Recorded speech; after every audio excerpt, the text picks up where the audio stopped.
The restaurant buzzed with life, the scent of sizzling food filling the air as waiters weaved between tables, balancing trays and taking orders.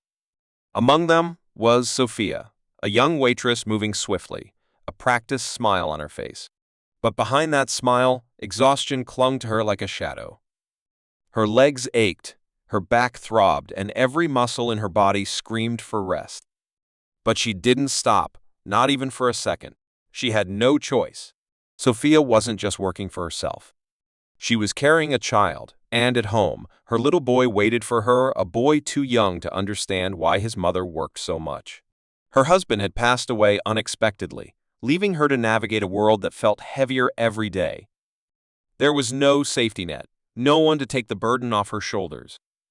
Every shift, every tip, every extra hour, she did it all for them. The restaurant's lively chatter blended with the clinking of dishes, but Sophia barely noticed. She focused on keeping her balance, moving from table to table with trays of steaming plates.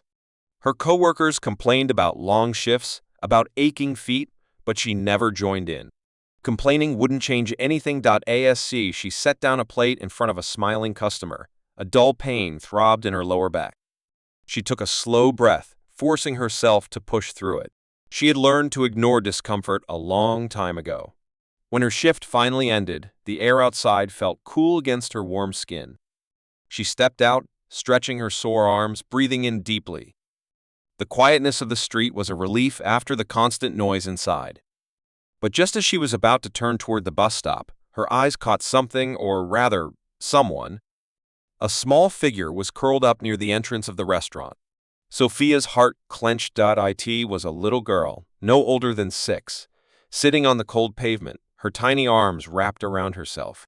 Her clothes were tattered, her face streaked with dirt, and her hollow eyes darted around, watching the world move past her. People walked by, pretending not to see her. They kept their heads down, their eyes on their phones, their minds on their own problems. No one stopped. Sophia knew that feeling too well, the feeling of being invisible, of struggling while the world kept moving like you didn't exist. She didn't hesitate. Without a second thought, she turned on her heels, marched back inside, and pulled out her wallet. With her own hard-earned money, she bought a hot meal, carefully arranging it on a tray. Then, balancing it with steady hands, she stepped back outside, kneeling in front of the little girl. "Here, sweetheart," Sophia said gently, placing the plate in front of her.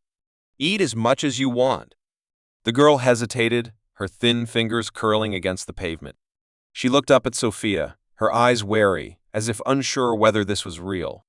Then, as the warm scent of food filled her nose, her hunger won over her doubt. She grabbed the fork and began eating, her tiny hands shaking. Sophia watched, her heart aching. It wasn't much. It wouldn't change the girl's entire life. But for tonight, at least, she wouldn't go to bed hungry. What Sophia didn't know was that someone had been watching. From a quiet corner of the restaurant, a man had seen everything. He'd watched the way she carried herself, the way she worked tirelessly, and the way she had stepped forward to help a child when no one else did. His face remained unreadable, his thoughts unknown. But as Sophia wiped her hands on her apron and went back to work, unaware of the eyes that followed her, she had no idea that this one small act of kindness was about to change her life forever. The next day, the restaurant was just as packed as ever. The smell of sizzling food filled the air, blending with the steady hum of conversations and clinking silverware. Sophia moved quickly between tables, balancing trays and flashing polite smiles at customers, though exhaustion still weighed on her. Her feet ached. Her back throbbed. But she couldn't stop. With a practiced motion, she placed a steaming cup of coffee in front of a suited man sitting near the window. Just as she was about to walk away, the soft chime of the entrance bell made her glance up. Another customer had just walked in. Without thinking, she grabbed a menu and turned to greet them. "Welcome. Would you like to start with something to drink?" she asked, keeping her voice polite and professional. But as she looked up at the man, her breath caught in her throat. It was him. The same man who had been watching from the corner of the restaurant yesterday. The same man who had silently observed her as she fed the little girl outside. He was back. Sophia's heart skipped a beat, but she quickly regained her composure. To her, He was just another well-dressed customer, nothing more. She nodded politely, pen ready to jot down his order. "I'll have the same as yesterday," the man said, his voice deep and steady. Sophia nodded and turned to leave, but his voice stopped her mid-step. "You didn't have to do that yesterday," he said, his gaze unwavering. Sophia blinked, confused. "Do what?" The man leaned forward slightly, his eyes studying her. "The little girl. You gave her a meal and paid for it yourself." "Why?" Sophia hesitated, gripping her notepad tightly. She hadn't expected anyone to notice, let alone question her about it. Taking a small breath, she finally answered because she was hungry.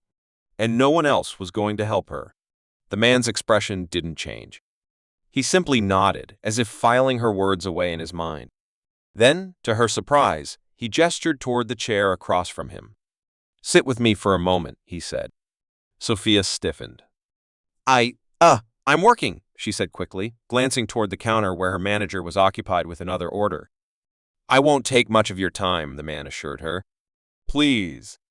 Just a few minutes." There was something in his voice, a quiet authority that made her pause. She hesitated, then cautiously pulled out the chair and sat down. The man studied her for a long moment before finally speaking. "I never introduced myself," he said. "My name is Ethan Carter." Sophia tilted her head slightly. "Nice to meet you, Mr. Carter," she said, though she still wasn't sure where this conversation was going. Ethan's gaze softened. "I want to ask you something, Sophia." She tensed slightly.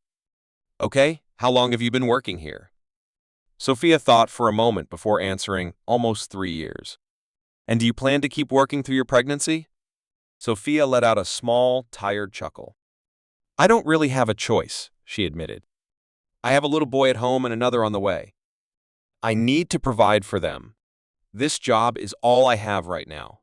Ethan nodded, his expression unreadable. "You're a strong woman," he finally said. Sophia smiled faintly. "I don't have a choice." Ethan continued watching her, something shifting in his eyes. He had come here today for a reason, and now he was sure of it. What Sophia didn't realize was that this conversation was about to change everything. The next morning, the restaurant was already alive with the usual morning rush. Customers sipped coffee, chatted over breakfast, and the kitchen clattered with the sounds of meals being prepared. Sophia moved quickly between tables, balancing trays and refilling drinks, her body aching but her mind focused. She barely had a moment to breathe when the soft chime of the entrance bell rang again. Turning her head out of habit, she glanced toward the door, ready to greet the new customer. But the moment she saw who it was, she froze. Again. For a split second, her hands hesitated as she wiped them on her apron, but she quickly forced a polite smile and walked toward him. "Good morning," she greeted. "Your usual coffee?" The man, Ethan Carter, gave a small nod, but unlike yesterday, he didn't even glance at the menu. Instead, his sharp eyes remained focused on her, as if studying her again. Sophia shifted uncomfortably. She turned to leave, but his voice stopped her. "Sit with me for a moment." She blinked, caught off guard. I'm working." "I won't take much of your time," Ethan assured her, his voice calm yet firm. "Just a few minutes." Something in his tone made her pause. She glanced toward the counter, noticing that her manager was too busy to pay attention. Taking a deep breath, she hesitated, then finally slid into the seat across from him. Ethan leaned forward slightly, resting his elbows on the table. "I never introduced myself properly," he said. "My name is Ethan Carter." Sophia nodded. "Nice to meet you, Mr. Carter." His eyes softened. "I want to ask you something, Sophia." She straightened slightly. "Okay, how long have you been working here?" Sophia hesitated. "Almost 3 years." "And you plan to continue working through your pregnancy?" A tired chuckle escaped her lips. "I don't really have a choice," she admitted. "I have a son at home and another on the way. I need to provide for them. This job is all I have right now." Ethan nodded, his face unreadable. "You're a remarkable woman," he finally said. Sophia shifted uncomfortably. She wasn't used to compliments. "I just do what I have to," she murmured. Ethan watched her for a long moment. Something in his expression changed as if he had just made a decision. Just then, the door opened again, and a sharply dressed man walked inside. Sophia's brow furrowed as she noticed the man heading straight toward Ethan. He leaned down, whispered something in Ethan's ear, and handed him a small folder. Sophia frowned. Who was this? Ethan gave a slight nod, then looked back at Sophia. This is my assistant, he said casually. Sophia blinked in confusion. Your assistant? Without another word, Ethan reached into the folder, pulled out a small paper, and slid it across the table toward her. Sophia hesitated before picking it up. The moment her eyes scanned the words, her breath hitched. Official purchase agreement, and beneath that, something even more shocking. This restaurant now belongs to Sophia Hudson. Her hands trembled as she looked up at Ethan in disbelief. What? What is this? She stammered. Ethan stood up, buttoning his coat. I bought this restaurant, he said simply, as if he had just purchased a cup of coffee. Sophia's mouth fell open. But why? Why would you do that? Ethan smiled. Because people like you deserve a chance. You work hard. You care about others. And you never give up. This place should belong to someone who truly values it, and the people in it. Tears welled up in Sophia's eyes as she clutched the paper, her mind struggling to process what was happening. Ethan took a step back and gave her a reassuring nod. One last thing, he said. Never stop being who you are. Your kindness and hard work make you special. Never lose that. And with that, he turned and walked toward the door, his assistant following closely behind. Sophia sat there, frozen in shock, gripping the paper tightly. Her life had just changed forever. Later that evening, Maya sat on the couch, lost in thought. The events of the day still didn't feel real. How could a complete stranger do something so life-changing for her? Her hands gently rested on the official documents that proved she now owned the restaurant. Every time she read them, she felt the same overwhelming mix of shock, gratitude, and disbelief. Then, there was Ethan Carter, the man who had done all of this. Why her? Why had he chosen to help her? She sighed, rubbing her temples. This was too much to process all at once. Just then, a knock at the door snapped her out of her thoughts. Frowning, Mia stood up and made her way to the door. When she opened it, she saw a delivery man standing there, holding a small package. Mia Hudson? He asked. Ah, yeah, that's me. He handed her the package with a polite nod. This is for you. Confused, Mia took it. Who sent this? The delivery man just smiled. It's a surprise. Have a good evening. With that, he turned and walked away. Mia slowly closed the door, staring at the box in her hands. It was small, neatly wrapped in expensive-looking paper with a golden ribbon tied around it. Her heart pounded as she carefully unwrapped the package and lifted the lid. Inside was a letter and a tiny black velvet box. Swallowing hard, Mia unfolded the letter and began reading. Dear Mia, by now you must be wondering why I did what I did. Why a complete stranger would step in and change your life. The truth is, I recognize something in you, something rare. Strength. Determination. Kindness. You work hard, not just for yourself, but for the people around you. That's something I deeply respect. Many years ago, someone changed my life in a way I never expected. Now, it's my turn to do the same for someone else. And I chose you. Inside this box, you'll find something special. It once belonged to someone who meant the world to me. I want you to have it now. A reminder that even in the darkest moments, good things can happen. Use your new beginning wisely, Mia. You deserve this. Ethan Carter Maya's hands trembled as she lowered the letter. Her breathing grew unsteady as she turned her attention to the small velvet box. With shaky fingers, she opened it. Inside, resting on a soft cushion, was a beautiful gold necklace with a delicate heart-shaped pendant. It sparkled under the dim living room light. A tear slid down Mia's cheek as she ran her fingers over the smooth surface of the pendant. This wasn't just a gift. It was a message. A sign that, for the first time in a long time, someone believed in her. Mia clutched the necklace tightly, closing her eyes. No matter what happened next, she knew one thing for sure. Her life would never be the same again. The next morning, Mia woke up feeling something she hadn't felt in a long time: hope. For years, life had been a constant struggle. Every day was about survival, about making it to the next shift, about putting food on the table for her son. But today, things were different. She wasn't just a waitress anymore. She was a business owner. As she stood in front of the restaurant, she took a deep breath. The sign above the entrance looked the same, but to her, everything had changed. With steady hands, she pushed open the door. The familiar scent of coffee and freshly baked pastries filled the air. The morning staff was already busy setting up for the day, unaware of what had happened last night. Mia stepped forward, her heart pounding. She needed to tell them. Clearing her throat, she called out, "Can I have everyone's attention for a moment?" The staff turned, looking at her curiously. Some of them held trays, others wiped down tables, but they all paused to listen. Taking a deep breath, Mia held up the documents in her hand. "I have something important to share." A hush fell over the room.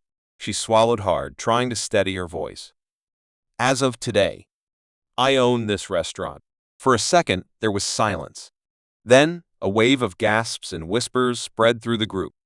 Her manager, Linda, stepped forward, eyes wide. "Wait, what? Are you serious?" Mia nodded. "Yes. It's real." The staff exchanged stunned glances before bursting into cheers. Some clapped, others hugged her, and a few just stood there, completely speechless. Linda shook her head in disbelief. "Mia, this is incredible." "But how?" Mia hesitated. She wasn't sure how much to say. The truth still felt unreal. So she simply smiled and said, "Someone believed in me." Linda studied her for a moment before smiling back. Then they made the right choice. The day passed in a blur. Maya worked harder than ever, not just as a waitress, but as the new owner. She checked on customers, made sure the kitchen was running smoothly, and even took a moment to help a new employee who was struggling with the register. For the first time, she wasn't just working to survive, she was working to build something. But as the hours went by, a small worry crept into her mind. Owning a restaurant was a huge responsibility. Could she really do this? As if reading her thoughts, Linda approached her at the end of the shift. "You okay?" she asked, leaning against the counter. Maya sighed. "I don't know. It still feels overwhelming." Linda nodded. "That makes sense. But you don't have to do it alone." Mia looked at her, surprised. Linda smiled. "We're a team, Mia. We'll figure this out together." For the first time that day, Mia let herself relax. She wasn't alone. She had people who believed in her. And for the first time in a long time, she believed in herself too. As she locked up the restaurant that night, she looked up at the sign one more time. It wasn't just a job anymore. It was her future, her new beginning. The sun had barely risen when Daniel stepped outside, taking a deep breath of the crisp morning air. Today felt different, like a new beginning. For years, he had been stuck in the same routine, waking up before dawn, working long hours, and coming home exhausted. But now, things had changed. He wasn't just another worker trying to get by. He had a chance to do something bigger, something meaningful. As he walked toward the small cafe on the corner, he could already hear the sounds of the city coming to life. The streets were buzzing with early commuters, the smell of fresh bread filled the air, and shop owners were unlocking their doors. Daniel had been coming to this cafe for years, but today was different. Today, he wasn't just a customer. He was here for a purpose. Pushing the door open, he was greeted by the familiar jingle of the bell and the warm scent of coffee. Behind the counter, Samantha, the cafe's owner, looked up and smiled. "You're here early," she said, wiping her hands on a towel. Daniel nodded, his heart pounding. "Yeah, I wanted to talk to you about something important." She raised an eyebrow. "Oh, what's on your mind?" Taking a deep breath, Daniel reached into his pocket and pulled out a folded piece of paper. His hands trembled slightly as he placed it on the counter. Samantha picked it up and read it. Her eyes widened. "Daniel, is this what I think it is?" He nodded. "Yeah. It's official. I'm buying the cafe." For a moment, there was silence. Then Samantha let out a small laugh. shaking her head in disbelief. I can't believe it. After all these years. Daniel smiled. Me neither. The rest of the day was a whirlwind. Daniel worked alongside the staff, taking orders, helping in the kitchen, and talking to customers. The cafe had always been like a second home to him, but now it really was. At one point, an elderly man who had been coming to the cafe for years approached him. So, you're the new boss now, huh? He asked with a grin. Daniel chuckled. Looks like it. The man nodded approvingly. Good. You care about this place. That's what matters. As the day went on, Daniel felt a mix of emotions, excitement, nervousness, even a little fear. Owning a business was a big responsibility. Was he really ready for this? Later that evening, after the last customer had left, Daniel sat down at one of the empty tables. Samantha walked over and placed a cup of coffee in front of him. You did good today, she said. Daniel sighed. I hope so. It still doesn't feel real. She smiled. It will. Just give it time. He nodded, staring at the cup in front of him. This was his second chance. A chance to build something for himself. A chance to create a future. And this time, he wasn't going to let it slip away.